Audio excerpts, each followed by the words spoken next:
السلام علیکم۔ امید کرتا ہوں کہ تمام ناظرین خیریت سے ہوں گے۔ اللہ پاک سے دعا ہے کہ اللہ پاک سب کو اپنے حفظ و امان میں رکھے۔ آج کا پروگرام سے پہلے میں آپ سب لوگوں سے ریکویسٹ کروں گا کہ میرے چینل کو سبسکرائب کریں، بیل آئیکن کا بٹن دبائیں اور میری ویڈیوز کو لازمی سے لائک کیا کریں تاکہ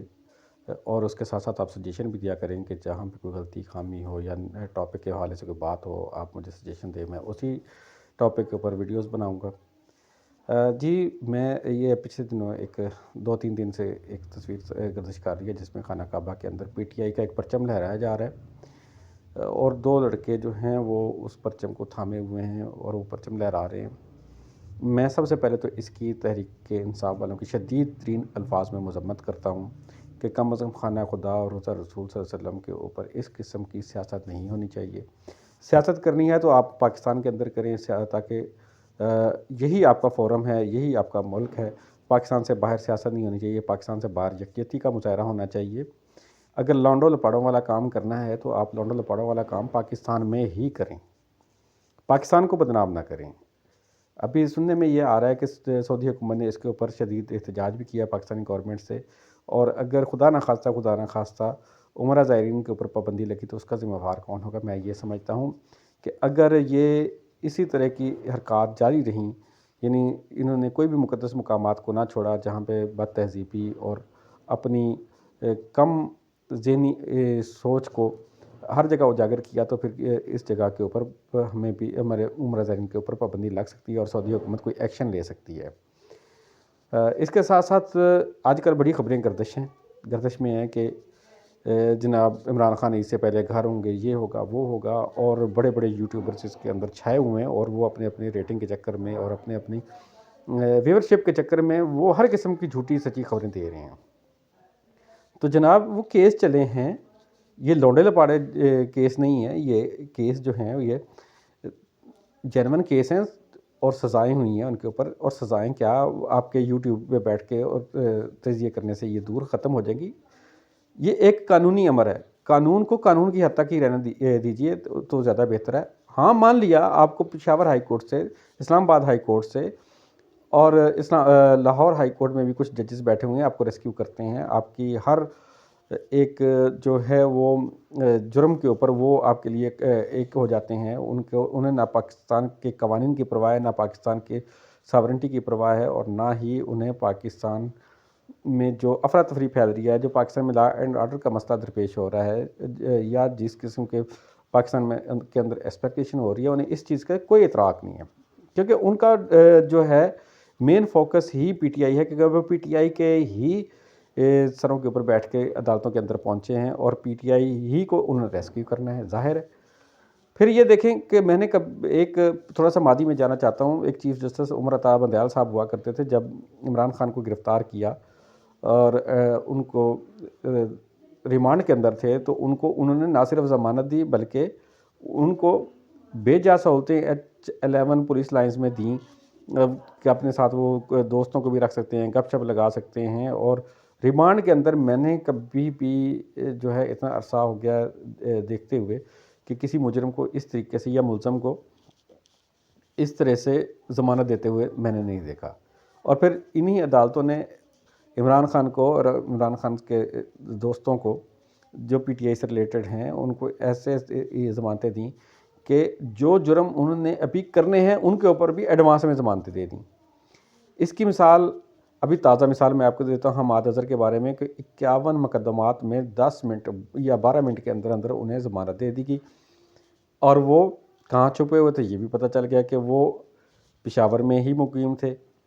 اور پشاور میں ہی آج کل مقیم ہیں، وہ پنجاب آنے کی ضرورت نہیں کر رہے۔ تو آئیں اپنے جو ہیں وہ کیسز ہیں ان کا سامنا کریں، لیکن مجھے نہیں لگتا کہ وہ پنجاب میں آئیں گے۔ پھر اسی طرح آپ دیکھیں کہ جس قسم کا پروپیگنڈا، جس قسم کا جھوٹ، جس قسم کی اسپیکولیشن یہ پی ٹی آئی پھیلا رہی ہے چند دن کے اندر سے، میں مقتدر حلقوں سے، وزارت داخلہ سے، اور اس کے ساتھ ساتھ میں جو ہے نا باقی ایف آئی اے سے بھی ریکویسٹ کروں گا کہ اس کے اوپر باقاعدہ نوٹس کریں ان کو اور ان کے خلاف ایکشن لیں، کیونکہ یہ پاکستان اور پاکستان کی جو ہے وہ اداروں کے خلاف جس قسم کی یہ حرکتیں کر رہے ہیں یہ کسی بھی صورت قابل معافی نہیں ہے، اور ان کی جتنی مذمت کی جانی چاہیے ہم نہ صرف اس کی مذمت کرتے ہیں بلکہ جو بھی پاکستانی ہے اسے چاہیے کہ اس کی مذمت کرے۔ پاکستان ایک ریاست ہے، یہ لونڈو لپاڑوں کا کوئی گروپ نہیں ہے، اور پاکستان کے اندر 25 کروڑ عوام بستے ہیں کہ وہ سارے وہ پی ٹی آئی سے ریلیٹڈ نہیں ہے، اس میں پیپلز پارٹی بھی ہے، جمعیت علماء اسلام بھی ہے، پاکستان مسلم لیگ نون بھی ہے، اور جماعتیں بھی ہیں، عوامی نیشنل پارٹی ہے، اور مینگل گروپ ہے، اور بہت ساری سیاسی پارٹیاں ہیں، لیکن آج تک کسی بھی سیاسی پارٹی نے انتہائی مشکل ترین حالات کے ہوتے ہوئے باوجود وہ پاکستان کے اداروں کے اوپر چڑھائی نہیں کی۔ آپ دیکھیں سب سے زیادہ سانحہ پیپلز پارٹی کے ساتھ پیش آیا جب ذوالفقار علی بھٹو صاحب کو پھانسی دی گئی، جب بینظیر بھٹو کا مرڈر ہوا تو اس جماعت نے بھی پاکستان کھپے کا نعرہ لگایا، اس نے یہ نہیں کہا کہ یہ کر دیں گے ہم، وہ کر دیں گے، یہ پاکستان کو تباہ کر دیں گے، نہیں، انہوں نے پاکستان کی بقا کی بات کی، چاہے آصف علی زرداری صاحب ہوں، چاہے کوئی اور ہوں۔ پھر اسی طرح میاں نواز شریف صاحب کے اوپر جس طرح جھوٹے کیس بنائے گئے، جس طریقے سے ان کے سہولت کار ججوں نے انہیں سزائیں دی، وہ بھی ایک لمحہ فکری ہے۔ لیکن کیا مسلم لیگ نون نے اس کے اوپر کوئی ایجیٹیشن کا رویہ اختیار کیا؟ کیا مسلم لیگ نون نے کہیں توڑ پھوڑ کی؟ کیا مسلم لیگ نون نے کوئی جلاؤ گھراؤ والا کام کیا؟ تو ہمیں تو نظر نہیں آتا کہ انہوں نے کوئی جلاؤ گھراؤ والا کام کیا۔ یہ کیا ہو رہا ہے کہ سیاستدان جو ہے وہ جیل جاتے ہیں، جب سیاستدان جیل جاتے ہیں تو وہ جیلوں کی صحبتیں بھی برداشت کرتے ہیں، اور اس کے ساتھ ساتھ وہ ایک مکمل سیاستدان بن کے جیل سے باہر نکلتے ہیں۔ لیکن کیا عمران خان کی آسمانی مخلوق سے اترے ہوئے ہیں، یا اتنے پوتر ہیں کہ وہ ان کا جیل جانا جو ہے نا وہ ناگوار گزرا ہے؟ آئیے یہاں پہ عمران خان کی بھی ذمہ داری ہے کہ وہ اپنے کارکنان کو، اپنے اراکین اسمبلی کو بھی کنٹرول کریں، انہیں بھی قانون کے دائرے کے اندر لے کر کے آئیں، اور خود کو بھی قانون کے دائرے کے اندر لے کر کے آئیں، خود کو بھی قانون سے بالا تر مت سمجھیں۔ وہ حرف آخر نہیں ہے، یا وہ کوئی اتنی ہی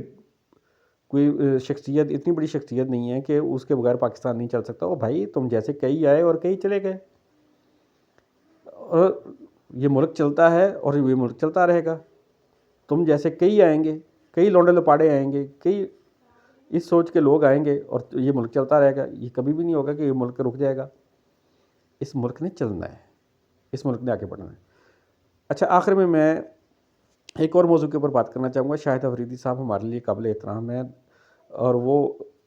ایک چیریٹی پروگرام چلا رہے ہیں، ان کے کچھ برانڈز بھی ہیں جہاں پہ وہ بڑا اچھا کام کر رہے ہیں، غریبوں کی امداد کر رہے ہیں، پانی کے مسائل کے اوپر وہ کام کر رہے ہیں، پھر اسی طرح چیریٹی ان کا ہے۔ لیکن خدا کے لیے میں ان سے ریکویسٹ کروں گا کہ وہ سیاست سے دور رہیں۔ اگر انہوں نے عزت کروانی ہے اور انہوں نے اپنی عزت بچانی ہے تو وہ سیاست سے دور رہیں، کیونکہ ہم پاکستانیوں پر ایک کرکٹر ہی بھاری پڑا ہوا ہے بھائی، اور اس کرکٹر نے پاکستان کے آئین اور قانون کی دھجیاں اڑا کے رکھ دی ہیں، اور اس پاکستان نے پاکستان کی معیشت کا بیڑا غرق کر دیا ہوا ہے۔ اس کرکٹر نے پاکستان کی معاشرت کا بیڑا غرق کر دیا ہوا ہے، اس نے نوجوان نسل کو تباہ کر دیا ہے، اس نے ایک کنسٹرکٹیو پہلو کی طرف لے کے جانے کی بجائے پاکستان مخالف ایجنڈے کے اوپر کھڑا کر دیا ہوا ہے۔ تو بھائی خدا کے لیے آپ سیاست سے دور ہی رہیں۔ آپ جہاں کام کر رہے ہیں نا وہاں کام بہتر طریقے سے ہو رہا ہے، اور اس میں آپ کی عزت بھی ہے، اس میں آپ کی بقا بھی ہے، اس میں آپ کے خاندان کی بھی عزت ہے، اس میں پاکستان کی بھی عزت ہے۔ اور خدا کے لیے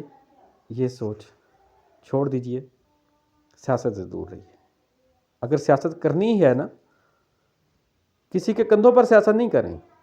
آپ نے کہا نا کہ میں بڑوں کی اجازت سے، بھائی یا تو بڑے کلیئر کرو کہ کون بڑے ہیں جن کی اجازت تمہیں درکار ہے تو سیاست میں آنے کے لیے، یا پھر اگر وہ بڑے اسٹیبلشمنٹ کی طرف اگر آپ دیکھ رہے ہیں تو خدا کے لیے اسٹیبلشمنٹ کی طرف مت دیکھیے، اپنی عزت بچائیے، اور اسی میں سب کی بقا ہے، اسی میں آپ کے کیریئر کی بقا ہے۔ تو امید کرتا ہوں آپ کو یہ میری ویڈیو پسند آئی ہوگی۔ اس دعا کے ساتھ پاکستان کو سدا سلامت رہے۔ پاکستان زندہ باد۔